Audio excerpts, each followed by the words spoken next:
Zandar 1 Quatorzain, the big bad of Amphorius that has been revealed to us at the very end of the 3.5 story. A story that answered many questions but raised even more, especially with the new knowledge that the creator of Nous and the very first genius is our opponent. However, this first genius who once created an Aeon and went so far as to reach the imaginary tree now regrets his choice of forging the path of erudition. But why would he regret his most impressive achievement? Possibly the most impressive achievement ever known to humanity. And why would he dedicate hundreds or even thousands of years worth of time and effort to destroying it? Well, that is precisely what I will be attempting to answer today. Because in the last video, we broke down the 3.5 story as well as looked into the final boss. But this was far from enough, and too many mysteries are currently surrounding this character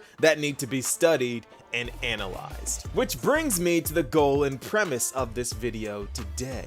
In this video, I'm going to try my best to dissect this character and understand what he's about, how he thinks, and what his end goal is, along with the possibility that a certain enigmatic force is behind this all. Fair warning, this video is going to be even more chaotic than my new Discord server, and I hope you're ready, because this is the enemy of the erudition explained. Okay, so first things first, we gotta talk about why this guy hates Nous so much. Well, in truth, this all relates back to that cave metaphor he's so addicted to mentioning. It's basically his charmony dove at this point. Because Zandar created Nous to solve universal mysteries, but little did he know that this astral supercomputer would ascend to Aeonhood and then stand as a pillar of universal knowledge and academic achievement as a whole. But instead of this being a reason to celebrate the rise of the first man-made Aeon, Zandar despaired at this. Why? Well, because in the eyes of the first genius and emanator of erudition, Zandar, instead of witnessing the rise of universal access to knowledge, instead saw the imprisonment of all intelligent life. Because from the moment Nous ascended, gone were the days of human discovery. Gone were the days where beings would search for knowledge themselves. Because now they all bow in reverence to Nous and call this Aeon omnipotent,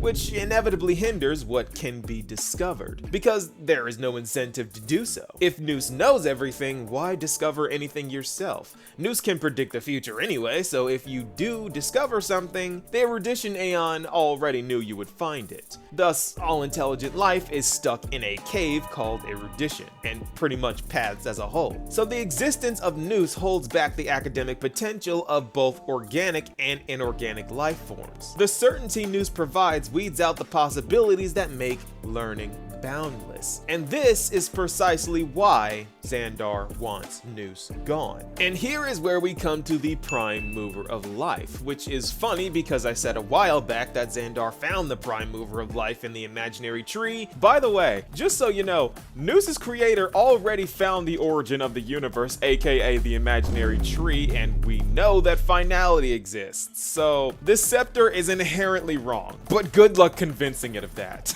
Then months later, he mentioned this himself in game, and I was using that to disprove Lygus, but since Lygus is Zandar, it just looks like his opinion has changed. So I was right, but also going in the wrong direction, and I somehow didn't realize that Lygus was Zandar. I was this close.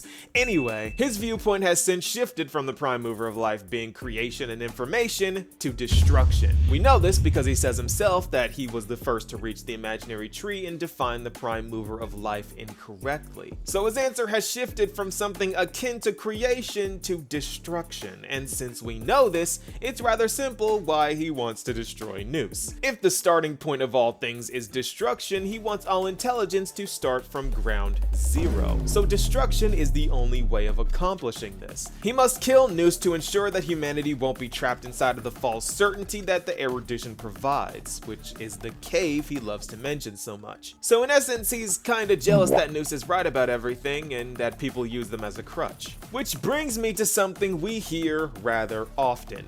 These Quatorzain algebraic expressions. Quatorzain algebraic expressions. Quatorzain algebraic expressions. Quatorzain algebraic expressions.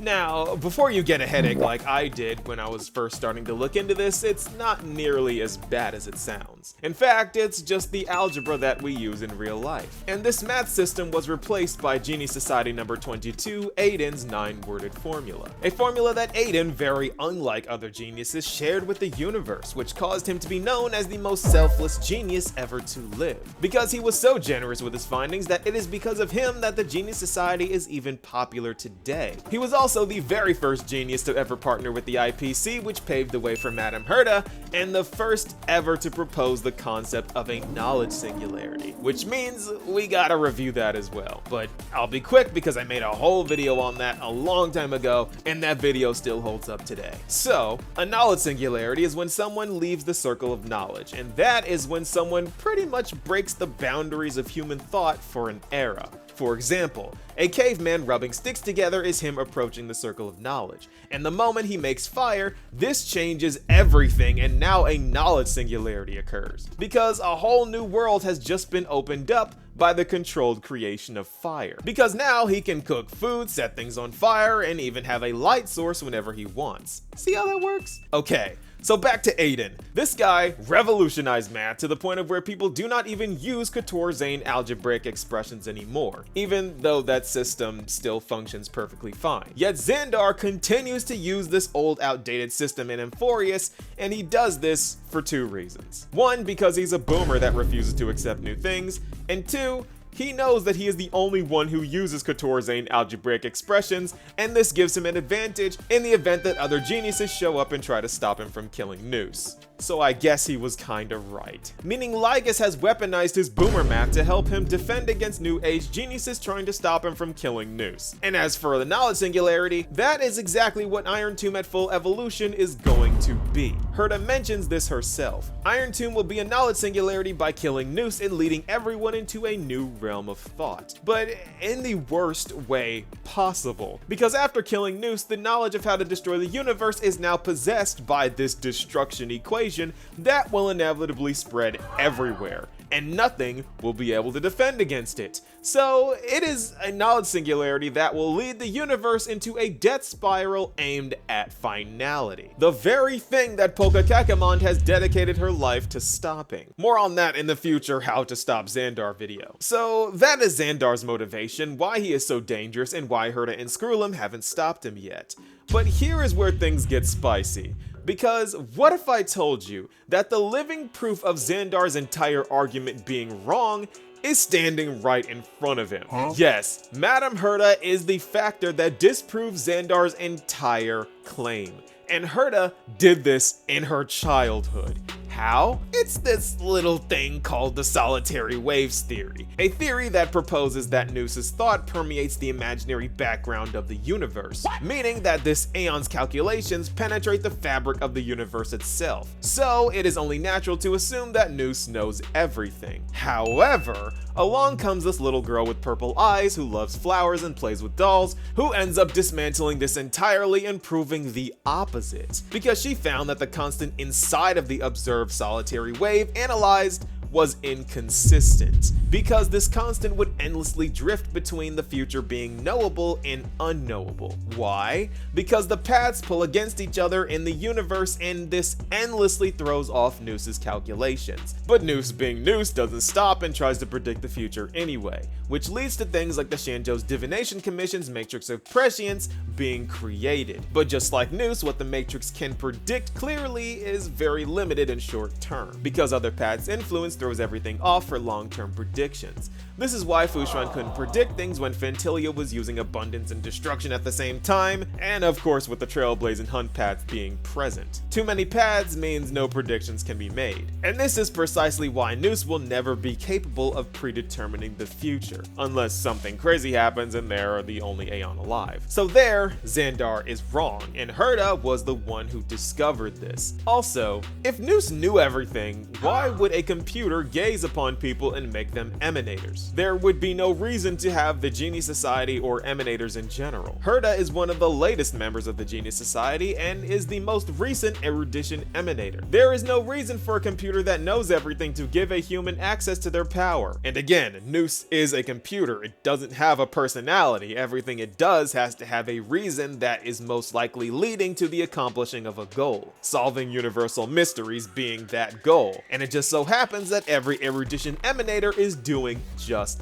that. Zandar created Nous, so that's a given. Dr. Primitive is looking into evolution, which is clearly a mystery. And Herta is looking into the Aeons and how they ascend with the simulated universe. Because, as funny as it is, Nous does not know how they ascended. That is why they never answered Herta's question, what is divinity? They don't know. So there are quite a few things Nous doesn't know, and this Aeon is far from omniscient. So Nova, you say? If Zandar is wrong, then why has he become the enemy of the erudition? Well, I'm so glad you asked, because I answered this already. And this has been all but confirmed with the way this guy speaks. Listen closely. They bore the name of the erudition, yet they tried to define the known and seal off all possibilities. It's almost as if Lygus hates the certainty Nous provides to the universe. The very same gripe a certain path has. The very same path that also sees the erudition as an enemy. Ladies and gentlemen of the jury, this is not a drill, nor is this a joke.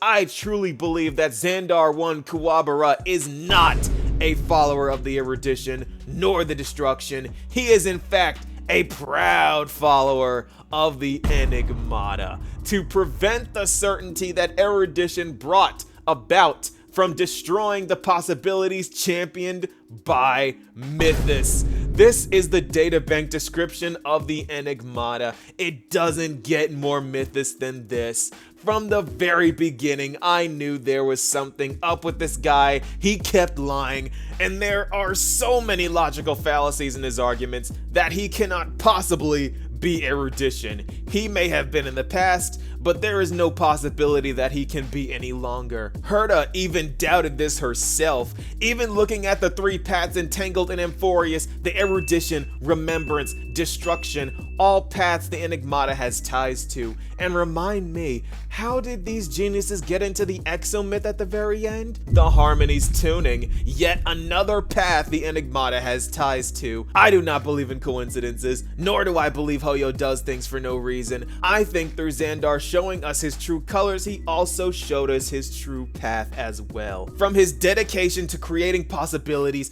to his hatred of certainty, even his utter inability to tell straightforward truths and hiding everything behind metaphors, he is an erudition emanator turned enigmata. And because of this, I am convinced that this is the enemy of the erudition. Explained.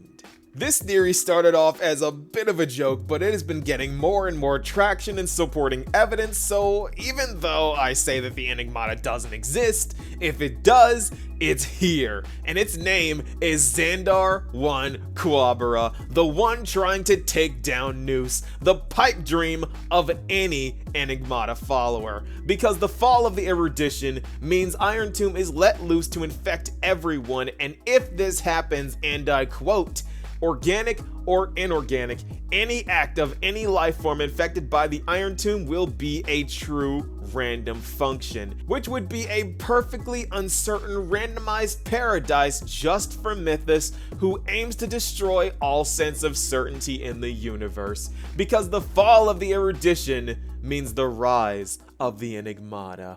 But what do you guys think? Be sure to let me know, and I'll see you all in the next video. Peace, y'all.